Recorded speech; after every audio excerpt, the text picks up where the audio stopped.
मन मंदिरा गजर भक्तीचा.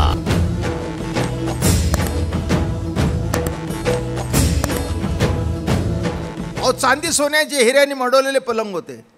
त्याला बघितल्यावर माणसं शिव्या देऊ लागली प्रधानाला. लाज वाटते का? तुझ्या बापाचं काय जातं? चांदीच्या पलंगासकट जाळलं असतं तर तुझं काय जातं? ते म्हणले, माझं चुकलं असेल तर 10 नाही 100 जोडे मारा, पण ह्या हुकूम बघा. राजाने लिहिलंय की एवढीच तिरडी बांधा की माझे हात लोंब कळतील. आणि कुणी जर पुढे विचारलं की ही एवढी लहान का, तर सर्वांना सांगा, सिकंदरने जाताना मरता मरता संदेश दिलाय, या जगाने जग जिंकलं, जग हरवलं, लाखोनी कमवलं, पण वर जाताना हात हलवत गेला. कळलं का? कारण ते खालचे हात असेच हालत होते. शक्ती शक्ती आहे म्हणून हा हालत नाही. माझ्या हे म्हणून इथेच थांबले. हां, शक्ती गेली की काय होईल?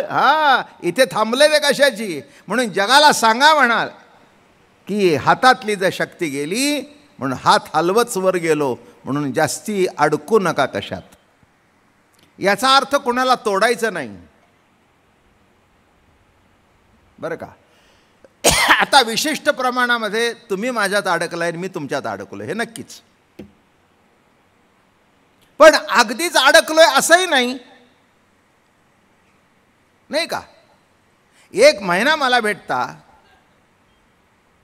पुढचे 11 महिने कुठे मला कोणी भेटता, म्हणजे निश्चित माझ्यात अडकलेला नाही. अडकलाय का?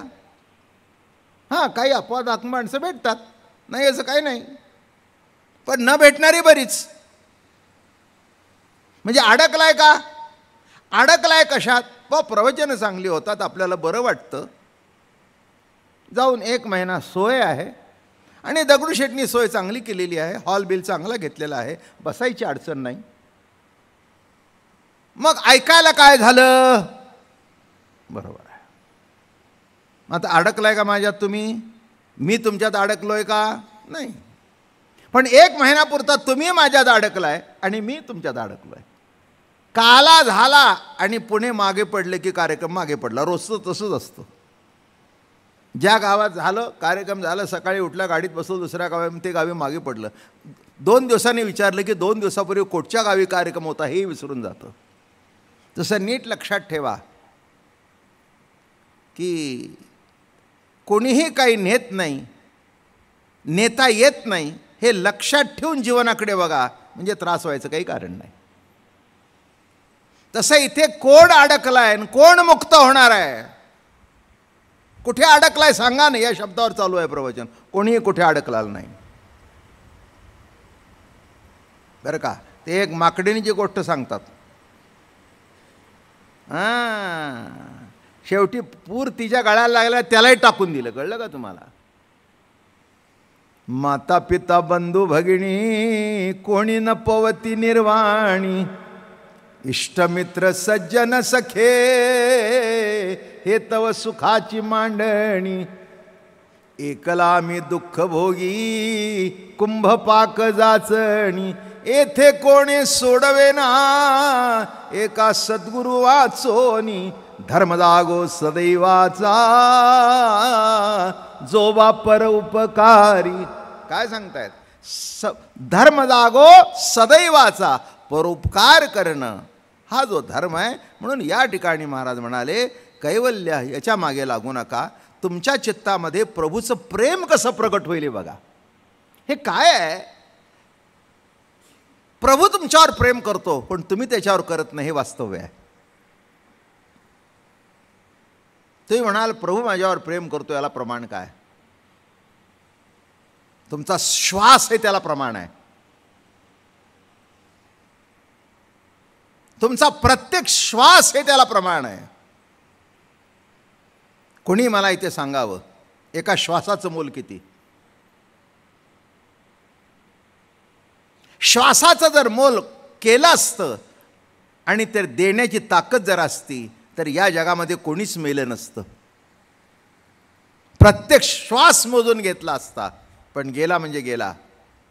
मग एवढा श्वास अब्जावधी रुपये देऊन एका सेकंदाचा श्वास मिळत नाही. तो ज्या प्रभूने तुम्हाला फुकट दिला त्या प्रभूचं तुमच्यावर किती प्रेम असलं पाहिजे. तुम्हाला काय वाटतं, देवाचं आमच्याकडे लक्ष नाही, त्यांना गाडी दिली ना आम्हाला गाडी दिली नाही. काय हे तुम्ही इथे अडकलाय म्हणून ते तुम्हाला अवघड जातंय सगळं. काय अरे त्याला गाडी दिलेली चालायची शक्ती नाही, तुला चालण्याची शक्ती आहे, अजून काय द्यायला पाहिजे देवानी. तुम्ही दुसऱ्याकडे बघू नका, तुमच्या जीवनाकडे बघा. म्हणजे तुम्हाला असं वाटेल काय मला प्रभूने दिलंय, काय मला प्रभूने दिलंय, काय मला प्रभूने दिलंय. तुम्ही उगी शेजारच्याकडे बघताना असं अंग चोरता, कारण त्याचा सतरा चांगला आणि माझा कमी. का कमी, का कमी. म्हणून या ठिकाणी म्हणाले तसं कोणी कुठे अडकलेलं नाही आहे. म्हणून बद्ध नाही तर मुक्त होण्याचं कारण काय. कैवल्य म्हणजे मोक्ष आणि हाच बद्धतेचा पक्ष.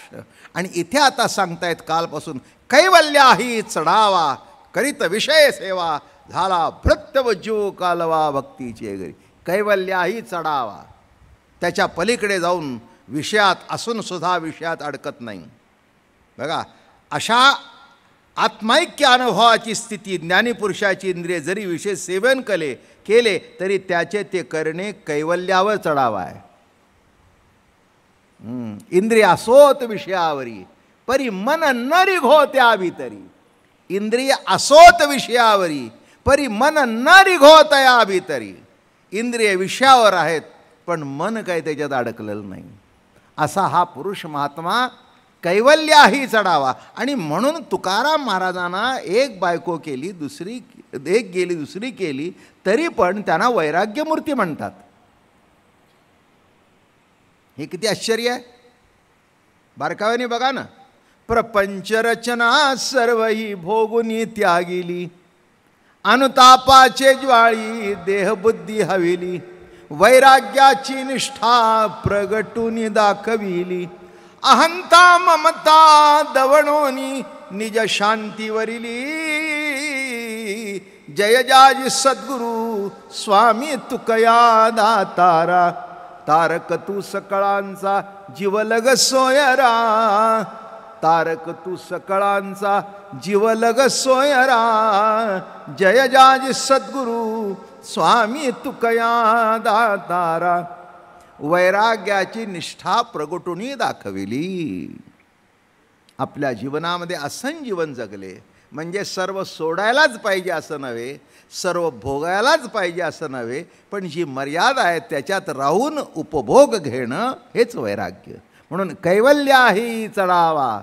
म्हणून तुकाराम महाराज सुद्धा अभंग म्हणतात, सांडोनिया सुखाचा वाटा मुक्ती मागे तो करंटा,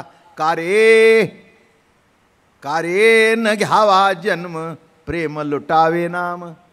का रे काय झालं, काय झालं. बघा म्हणजे बोलण्याची पद्धत कशी आहे. कोणी गडबड करत असताल ना, अरे काय रे, काय महाराज मोक्षाला नावं ठेवताय. ते म्हणले सांडोनिया सुखाचा वाटा मुक्ती मागे तो करंटा, का रे न घ्यावा जन्म. अरे जन्म घेऊन प्रेम लुटावे नाम. जर जन्म घेऊन प्रेम आणि नाम लुटता असेल तर तुझं काय बिघडलं. तू नको जन्म घेऊस. नाही तुझ्या हातात असेल तर. नाही जन्म घ्यायचं तरी तुमच्या हातात आहे का. हां असेल तर नका घेऊ ना. बघूया. हे बघा फक्त अवतारी पुरुषांच्या हातात आहे अवतार घ्यावा का न. म्हणून अवतीर्ण होणं. तुकाराम महाराज अवतारी पुरुष. अंबरीश प्रल्हाद उद्धव अंगद नामया तुकया. जे झाले अवतार तुका त्याचे बरोबर. म्हणजे स्वइच्छेने प्रगट झाले. माझं बोलणं कळलं का. हां तुम्हाला स्वइच्छेने नाही, एका पुढे एक जन्म घेणे लागे वासनेच्या संगे आहेच, त्याच्यातून सुटत नाही. पण इथे जन्म घेत म्हणजे घ्यावा लागला नाही तर स्वइच्छेने जन्म घेतला.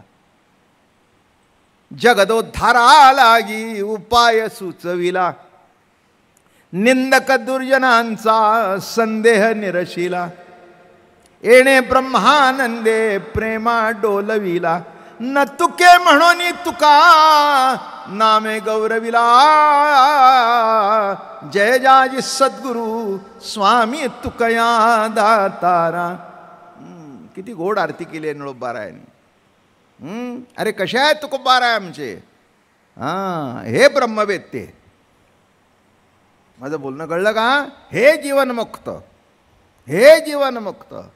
नाद व्हावा जीवनमुक्त. मन मंदिरा गजर भक्तीचा.